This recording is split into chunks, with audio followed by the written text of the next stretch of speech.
La note vocale du gérant. Bonjour à tous et bienvenue dans ce point marché Generally Wise Solutions du mois d'avril 2025. Les marchés ont été extrêmement secoués ces dernières semaines puisque Donald Trump a mis ses menaces à exécution en annonçant des droits de douane parfois prohibitifs pour l'ensemble des pays du monde qui exportent aux États-Unis avant de les mettre en pause, sauf pour la Chine, avec laquelle un véritable bras de fer est lancé. Cette dernière réplique en effet coup pour coup, et Xi Jinping se place désormais en rempart contre la brutalité américaine et voit ainsi conforter aux yeux du monde la position anti-américaine qu'il soutient depuis de nombreuses années.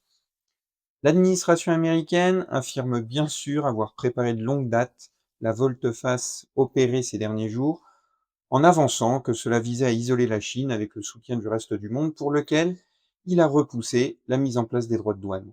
En réalité, Trump a probablement cédé sous trois pressions. Celle de l'opinion publique américaine tout d'abord, qui commence à manifester, celle de l'économie ensuite, les agissements augmentant considérablement les risques de récession à horizon fin d'année, et celle des marchés enfin. En effet, les principaux marchés d'actions américains sont au mieux en territoire de correction, soit une perte de 10% depuis leur plus haut, soit au pire déjà entrés en marché baissier, avec une perte de 20% depuis leur récent plus haut. Trump s'est toujours placé en défenseur du rêve américain. Bien que le scénario du pire soit évité avec une guerre commerciale généralisée, le bras de fer avec la Chine va imposer ainsi un choc fiscal de 1 à 2% du PIB pour la première économie mondiale, dont la facture sera réglée par les ménages aux bas revenus, pour lesquels le poids de la consommation dans le revenu est le plus élevé. Et pendant ce temps, les accusations de délit d'initié au plus haut sommet de l'État avec des enrichissements personnels indécents et surtout illégaux sont légion. L'incertitude des dernières semaines impacte de manière claire les investisseurs, les consommateurs et les entreprises dont la confiance est ébranlée. De plus, ces agissements pèsent directement sur les anticipations d'inflation puisque taxer les biens importés renchérit les prix à la consommation, impacte le pouvoir d'achat et empêche les banques centrales d'agir pour assouplir leur politique monétaire et soutenir l'économie. La crise actuelle recèle donc de puissants effets stagflationnistes pour l'économie, puisqu'elle combine un ralentissement économique mêlé à des pressions inflationnistes. Le ralentissement économique devrait ainsi être assez net au premier trimestre aux États-Unis, et certains évoquent même une récession pour la fin d'année, ce que les marchés boursiers ont commencé à prendre en considération.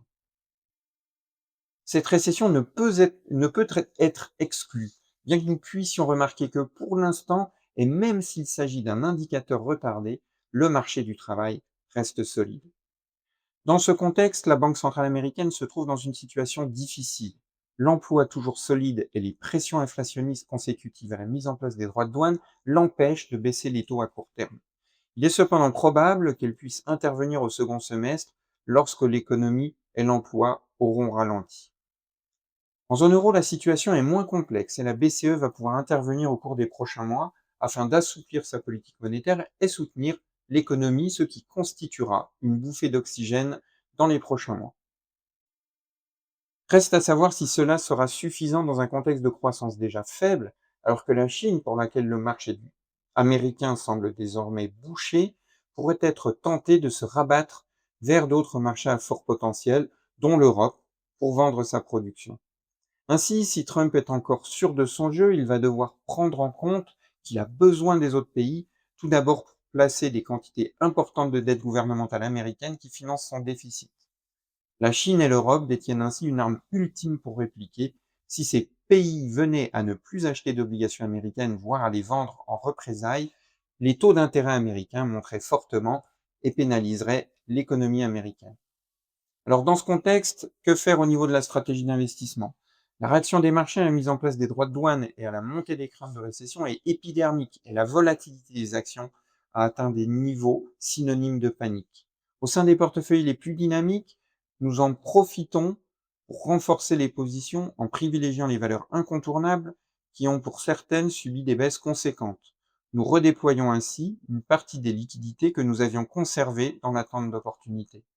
Si nous sommes donc bien opportunistes, nous privilégions cependant une augmentation graduelle des positions risquées tant que la visibilité reste faible.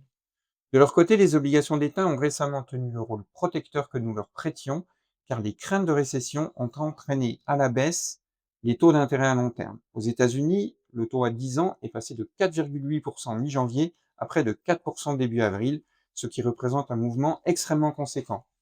Nous avons ainsi accompagné le mouvement et le marché en réduisant légèrement notre exposition début avril après une belle performance sur seulement quelques séances. Enfin, il convient de souligner qu'une volatilité élevée, des taux d'intérêt attractifs et une chute des marchés est un terrain très propice aux produits structurés.